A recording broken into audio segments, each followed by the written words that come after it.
Goes the Theory. This week I take Dallas freediving. Think a while before you go. I'm worried about you now. Jem investigates how powerful a racehorse really is. To find out, I'm going to use a racehorse. Full-size plastic one. And Dallas goes in search of antimatter. I'm on the hunt for something that costs, brace yourself, $62 trillion per gram. That's Bang Goes the Theory, putting science to the test.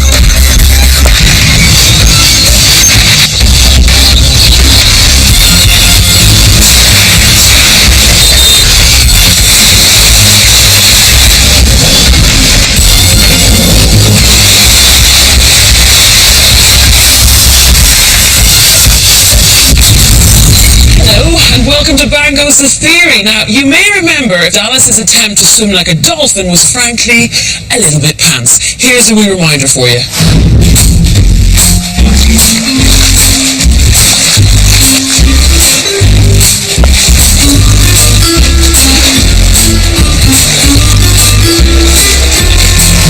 I rest my case. Yeah, bless you. That's big pants. Sorry about so. that. Well, in my defence, the problem is I can't hold my breath long enough. And the thing is, for that to work properly, you've got to be underwater the whole time. Because as soon as you come up for air, you lose momentum, you lose speed. Absolutely. Lucky for you, I know a little bit of biology that can help you fix that. Are you game? I'm game. Okay, we'll get practicing. Go on.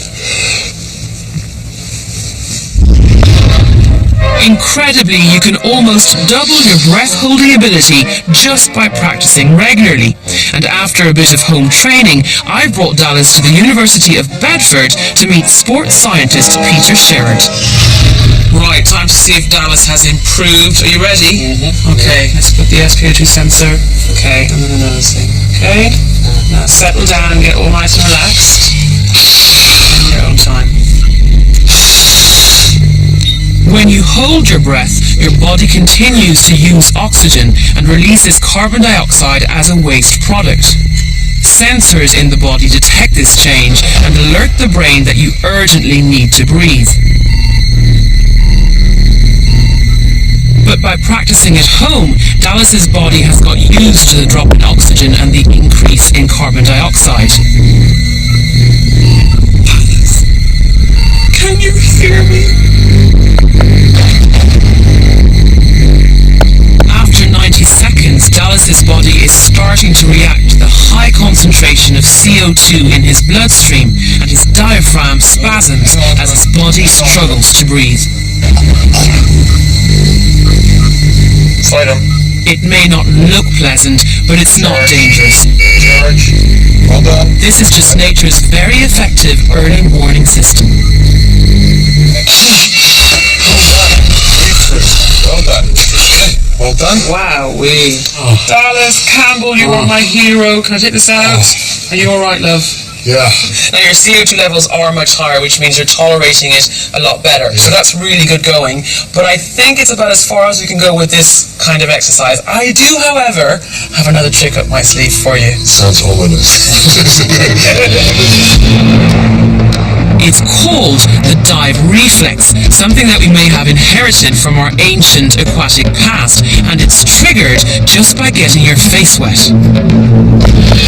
We're going to try and improve on your breath holding time by using this dive response, because two basic things happen during the dive response, okay? The first thing is called diving bradycardia, which is basically the slowing down of the heart rate, which means the oxygen is burnt slower around the body. And the second thing that happens is the blood flow to the periphery, to all your extremities, is shut off, and it's concentrated only on the two organs that need it the most, the brain and the heart. So those two things combined increase the amount of time you should be able to hold your breath. Okay. Are you excited? Great, let's do this. Good man. Okay. Peter, I think we're ready to hook him up. All right. By triggering a drop in heart rate and concentrating the blood where it's most needed, putting your face into water should increase breath-holding time by up to 25%. But what effect will it have on my guinea pig?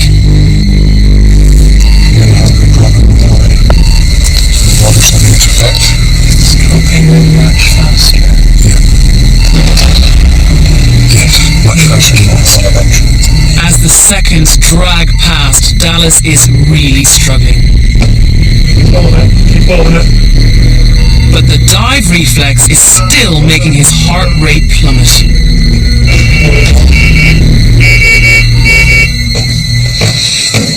Keep holding it. Keep holding it. Well done. Well done. Well done. Keep holding it. Well done. Keep holding it. Keep holding it. Well done. Well done. Well done. Breathing through. She's a bit of reading for you. 2:20:10. How are you feeling? Are you okay? Yeah, that was hardcore. That was amazing. 2:20:10. That's your best ever. So you're getting better and better every time you do this. Yeah. I just went into a complete panic. I just went into panic. Dallas, I'm tense. Seeing you like that is actually hard for me to watch. That's horrible because you're fighting every instinct to breathe. But of course the technique when you get to that panic bit is to relax, but obviously that's really, really hard to do. Don't try that at home, seriously, because that's obviously dangerous. You need the psychology, you need the practice, and it all has to be firmly rooted in good biological principles. Yeah. At the end of the day, you've got to that stage, which means I think you're ready for the next level. Check out how he gets on later on in the show. Okay, but now it's time to unleash our own weird scientist, Dr. Yan. This week, he's burning steel. Question is, though, will it be heavier or lighter after it's been burnt? We're used to things getting lighter when we burn them, but I'm going to show you something that might surprise you. I'm going to do it by setting fire to some metal. So this is just a ball of steel wool. Yeah. Yeah. So there's nothing in it. It's one of these pads, but it hasn't got any detergent in it or anything. So what I'm going to do to see if it gets heavier or lighter when you burn it, I'm going to stick it in here and weigh it. Yeah? So that's 21 grams. Yep. So I'll write down the outside so we don't forget. 21. Right. Now comes the fun bit. Oh wow! It's good, isn't it? Seems to work. If you want to do this at home, go to our website /bang, where I'll show you how to do it safely. That's just steel wool. It's really cool, isn't it? Metal is burning, yes. So chemically, what's going on is that the metal is reacting with the oxygen in the air. Yeah. Okay. See how hot it gets as well. That's lovely. Really warm up action. Glad any whistle will take you on. What's going on is that in this, the heat from the reaction is building up and it's setting off more reactions in all the neighbouring areas, so it spreads, and that's, you can see it like spreading along the strands. It's really cool, isn't it? Yeah. So, how about the weight? Well, now you ask I'd probably say heavier. Should be less. Should be that, I reckon. I don't know how it'll be heavier than where it was previously, won't it, babe? I would have thought lighter. You'll be heavier. Same weight. It could be lighter because more has been burnt away. You might have thought that, mightn't you? Well, let's try it. It's heavy. 6 grams. 6 grams heavier. Sounds heavier, that's amazing. Yeah. Whoa. How? It's got to have more stuff in there somehow. Where's it come from? Yeah, oxygen. Oxygen from the air is combining with metal, and oxygen actually weighs something. We just, because it's all around us, we don't really feel it. And because that oxygen does weigh something, then what's formed weighs a bit more than it did at the start. So basically the extra weight is oxygen. It's all oxygen. Right. We're sort of not used to that because we're used to burning things like wood and fossil fuels where there's stuff that's given off as gases. But here nothing's been given off as gases, it's all stayed in the bottom. Yeah, that's amazing. And actually, if you think about it, it's not so surprising because, like, think about rusting, it's a similar sort of reaction. So the collective weight of the water and the oxygen makes the screw heavier. Yeah, absolutely. And it looks bigger, bulkier, and it's heavier. So. Quite obvious, really. Yeah. That's amazing. Okay. Learn something every day. Thanks a lot. Now then, I've done some pretty weird things on Bang this year. really have. What have I done? I've swum like a dolphin. Yeah. I've pedalled a hydrofoil bike. I've lighted the feds. But nothing is as weird as this.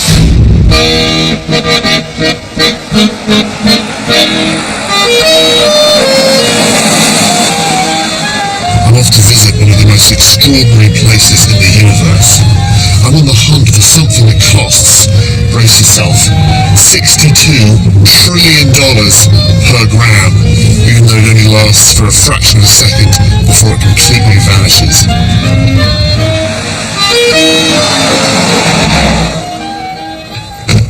Now this substance I'm referring to is straight out of science fiction. It's Star Wars squared, multiplied by Star Trek, added to 2001 and the complete works of Battlestar Galactica, and it's called antimatter.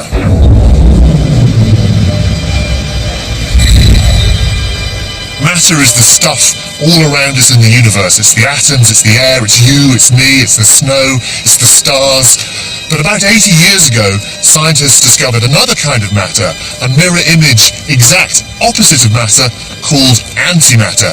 Now if you think of something like, I don't know, Superman and anti-Superman, normal Superman is good and nice, while anti-Superman is evil and horrible and hasn't shaved and is slightly less good looking. Antimatter's a little bit like that. And when matter and antimatter meet, they disappear, they cancel each other out in total annihilation. And that really excited the scientists because they realised that by studying antimatter, they might be able to answer an awfully big question. How did the universe begin?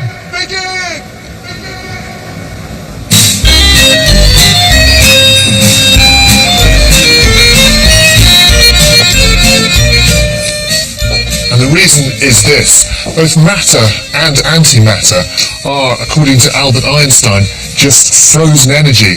When they meet, they explode, and that energy is released. And Einstein expressed just how much energy that is with his famous equation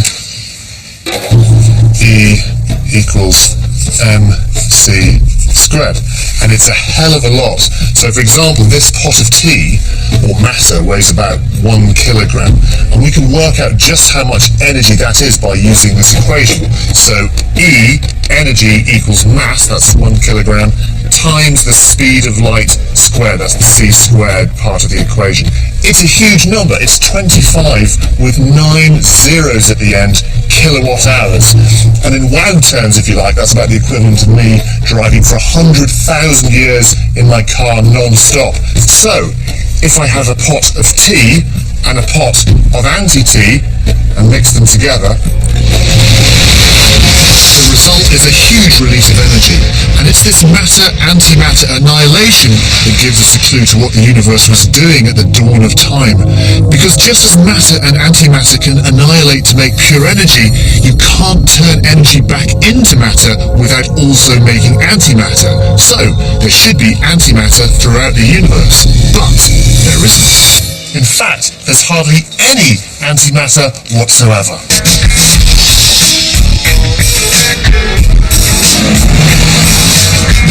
Time to meet the woman who spends her days trying to work out where all the antimatter went and how to make some more. This is CERN.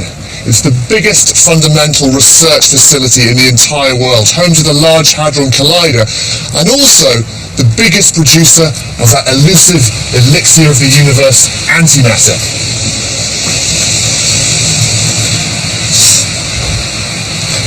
And this is Dr. Tara Shears. Okay, why is antimatter so difficult to make? Dennis, I think you need to see round a bit. Should we go this way? Okay.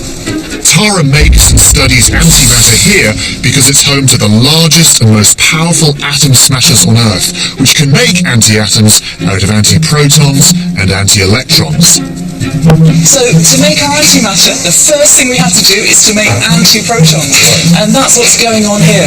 So, we take real protons, and we ram them against a high energy target, and then sometimes this converts them into pure energy, and they can then reform into antiprotons, which is what we want. But as Tara started to explain how she puts it all together, I began to realise how totally out of my depth I was. So this is the other half of the anti-atom. This is where we get the positrons. So in here, we've got this big radioactive source, it's sodium-22. Okay. We collect our positrons from here, we shoot them down this pipe, and we cool them down using neon gas and nitrogen gas until they're moving really slowly, and then we can put them in this chamber here, You could bake a potato in there. where we hold them steady. ready. It's where we can keep them in one place. We have a What would have served as a nice canteen? We take them out of the end here, inject them into this machinery here. There's a lot of silver foil involved in making antimatter. And then finally make our anti-atoms. You've got anti-atoms in there. Phew, that was hard work. Luckily, I don't think Tara noticed how lost I was. But as the tour continued, despite the impressive scale of all this technology, it all began to make me wonder if it was really worth it. Here's the big question though, why do we care so much about antimatter? It seems like an awful lot of work. Oh, Dallas, let's go and have a cup of tea and I'll explain everything to you. Okay.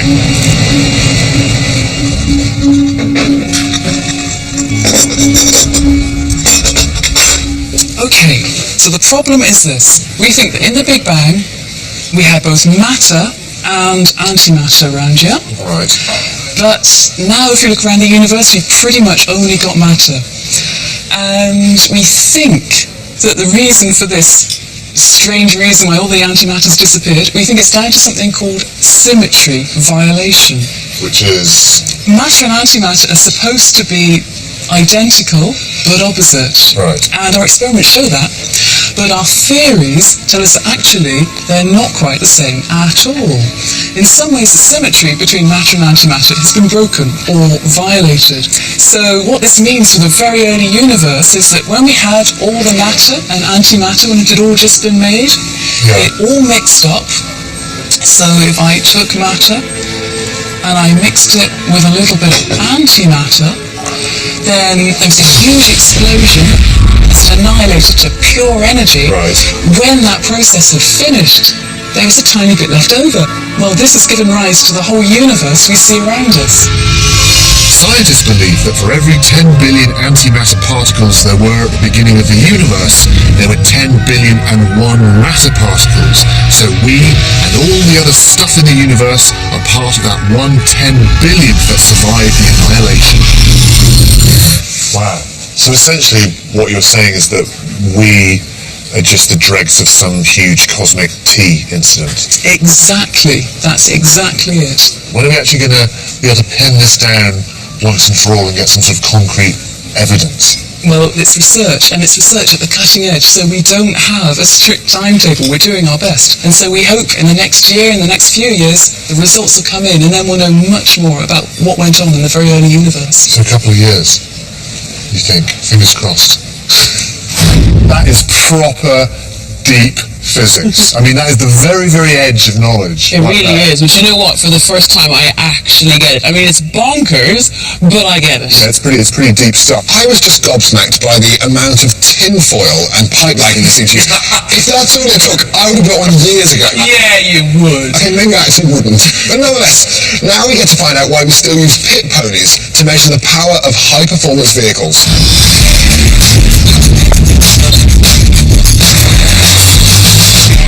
I was presenting a car show. I might say, this Land Rover packs 120 horsepower below the bonnet. If the Light Brigade had that kind of grunt, they could have got the Battle of Balaclava done by lunchtime. But I'm not presenting a car show, and that kind of thing tells us absolutely nothing about horsepower. So what is horsepower? Well, unsurprisingly, it's a measure of power, the rate at which an engine can do work. Take this Land Rover. Its 120 horsepower is geared to make it very good at going up steep hills or pulling heavy weights. But to understand what 120 horsepower actually means, we need a quick lesson from the 18th century. Back then, this was the engine that was driving the world. But in the late 18th century, one James Watt started marketing his steam engines, which he hoped would be cheaper to run and be able to do more work than this big fella. But if he was going to sell his steam engines, he needed to prove that they were more efficient than a horse. And to do that, he needed a scientific measure of just how much work a horse could do in a given time.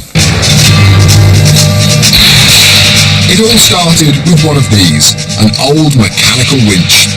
It's called a whim, and it was worked by a horse being attached to one of these arms, then literally walking round and round all day. This one, at the Weald Endowment Museum near Chichester, was used to bring up water from underground, which was also the main purpose of Watt's newfangled steam engines. Let's see how this goes.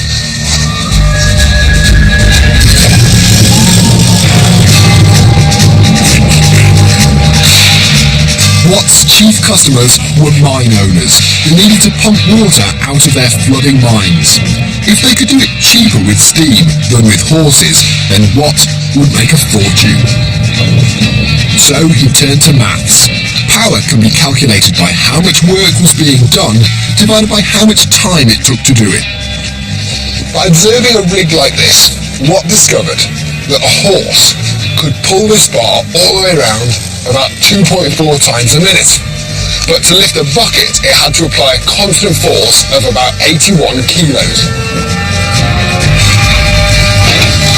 Now, to get the power of the horse, all he needs to do is multiply the drag force it's feeling from the bucket by its speed. So it was 2.4 times a minute, 2 pi times the length of the arm gives the distance it travels, divide that by the time, multiply that by the drag force, and then, this is the big thing, Watt figured these were old pit ponies on here, and they were probably half the strength of a horse. So he got his answer, and then doubled it. The power of a horse times 2, and it came out at 33,000 foot-pounds per minute. That's a horsepower. Or in modern money, you can think of it as lifting a 75 kilo weight through a meter every second. That's the power we're talking about. 1 horsepower.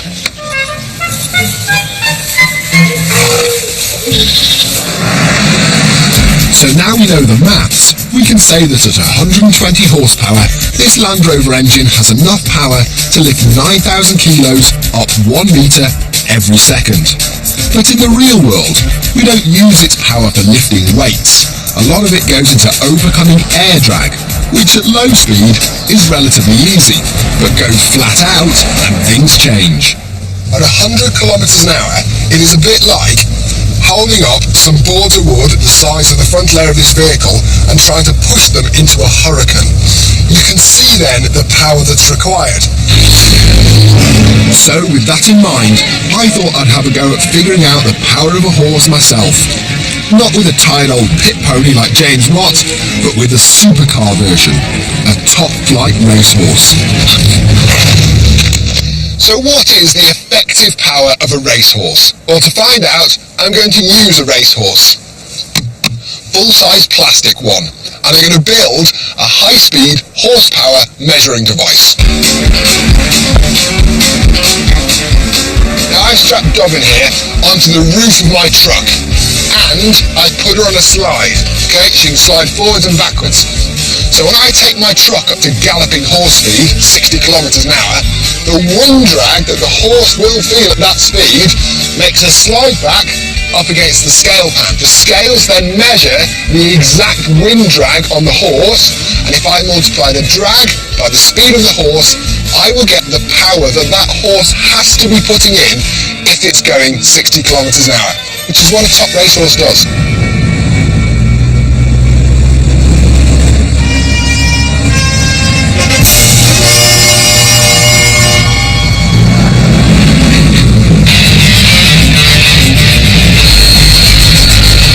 So here we go, down the opening furlong of the world's first Land Rover assisted classic horse mile, and Dobbin is soon into her stride. Yes, here we are at about 60 kilometers an hour, the top speed for a racehorse, and the rough and ready horsepower meter is registering a staggering 18 kilos of drag, which, if I do the maths, comes out at not 1 horsepower, but an incredible 4 horsepower. Good old Mr. Watt and his 200-year-old calculations. Jem, you're a font of horse-based knowledge. I love that. I do my best. Okay, time now for the second instalment of Dallas's attempt to return to his evolutionary aquatic past.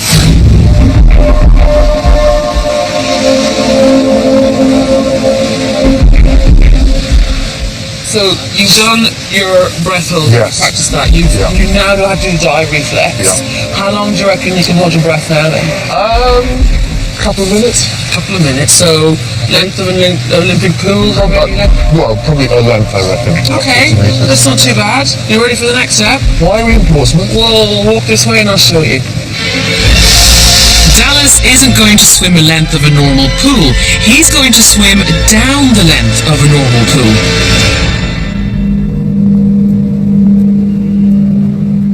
This tank is owned by the defence company Kinetic and was used by the Royal Navy for submarine escape training. 30 metres deep, it holds over 500,000 litres of water, and Dallas is heading for the bottom. His teacher is Britain's freediving record holder, Mark Harris. Check him out. Freediving is an extreme sport. Divers reach incredible depths on a single breath of air. I actually feel quite sick watching that. It's not that far down. It's really far down. It's It's not- 30 metres down. It's only 15. He's only at 15. I know, look how far down he is. I'm nervous. Are you? Yeah. I'm nervous because, you know, if you end up in the bottom of there, you've still got to come all the way up. That's the whole idea of freediving, yeah. To get down to these kinds of depths, you'd normally need an aqualung, but today it's going to be just Dallas and a single breath. Give me a smile before you go. I'm worried about you now. You're going to be grand, you're going to have a great time. Okay. Just get in the water and flap around and get used to it. Wish me luck. Good luck, my dear.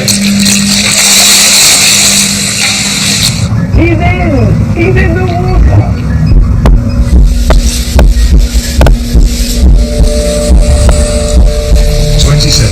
Holding his breath in a lab was one thing, but here, facing a 30-metre vertical drop with a film crew is a whole different kind of pressure.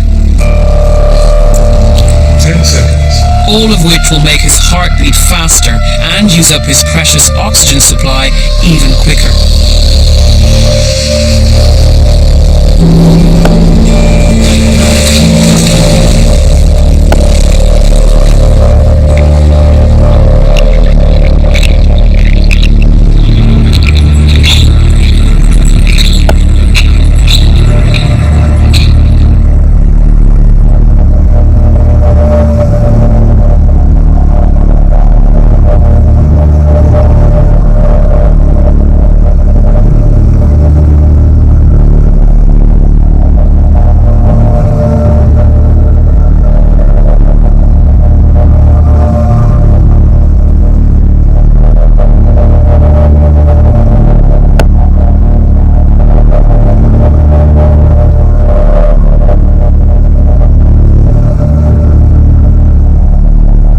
Finally, at 17 metres, Dallas turns. At this depth, the pressure of the water has squashed his lungs to less than half their normal size.